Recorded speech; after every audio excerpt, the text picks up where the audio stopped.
First time చూస్తాను అంత violence కావాలి. అంతకు ముందు బాహుబలి, ఛత్రపతిలో ఫుల్ వైలెన్స్ వ్యక్తిగా చేస్తాను. ఇంకా బ్లడ్ తో సూపర్ గా చేస్తాను. సో మరి బాహుబలి తర్వాత మంచి హిట్ పడలేదు ప్రభాస్ గారు, మరి ఈ మూవీ హిట్ అవుతుందా?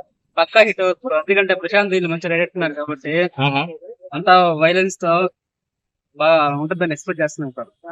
ఫ్రెండ్షిప్ ఎమోషన్ ని భద్రశత్రువులు అని చెప్పేసి మనకి ట్రైలర్ లో వినిపించింది కదా. సో భద్రశత్రువులు అనే కాన్సెప్ట్ ఎలా ఉంటుంది అంటే స్టార్టింగ్ చైల్డ్హుడ్ దాంట్లో ఫ్రెండ్స్ గా ఉంటారు. ఆ తర్వాత రొటీన్ స్టోరీ ఏం కాదండి, దాని డిఫరెంట్ గా ప్రశాంత్ డిఫరెంట్ గా చూపిస్తారు ఖచ్చితంగా. కానీ వాళ్ళ వద్ద అదే డిఫరెంట్ వచ్చి విడిపోవడం వల్ల లేకపోతే లాస్ట్ ఖచ్చితంగా ఇద్దరు కలిసి చేస్తారు. సో మరి ప్రాణ స్నేహితులు ఇద్దరు బద్ద శత్రువులుగా మారితే ఆ వారు ఎలా ఉండబోతుంది అనుకుంటున్నారు?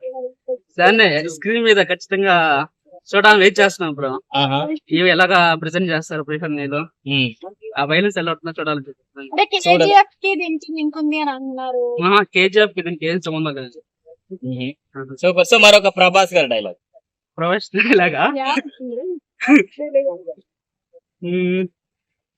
డైలాగ్ సార్, అది మా డైలాగ్ మీద గుర్తులేదు బ్రో. అంటే సలార్ది కాదు, ప్రీవియస్ మూవీస్ ఏదైనా ప్రీవియస్ మూవీస్ సలార్ అని చెప్పాలంటే కాన్సా నిరుపక్కాలి బ్రో. అంతేనా? అదే ప్రెసెంట్ నేను చూసిన దాంట్లో ఆ డైలాగ్ బాగా. ఇప్పుడు 20 సెకండ్ కి థియేటర్లు అన్ని ఎరుపెక్కుతాయా? ఖచ్చితంగా ఎరుపెక్కుతాయి. అంతా ఫ్యాన్స్ దానికోసం వెయిట్ చేస్తా ఉన్నా. ఖచ్చితంగా చాలా వేసి ఎక్స్పెక్ట్ చేయొచ్చు బ్రో. సూపర్. మరి ప్రభాస్ గారికి ఏమని చెప్తారా? ప్రభాస్ గారికి నేను ప్రభాస్ ఫ్యాన్ ఏం కాదు బ్రో, అల్లు అర్జున్ ఫ్యాన్ ని.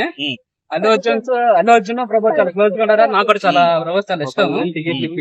కానీ కంగ్రాట్స్ ఖచ్చితంగా చెప్పాలి బ్రో, ఎందుకంటే ఇద్దరు బాండింగ్ బాగుంటుంది కాబట్టి మాకు కూడా చాలా ఇష్టం ప్రభాస్ అంటే.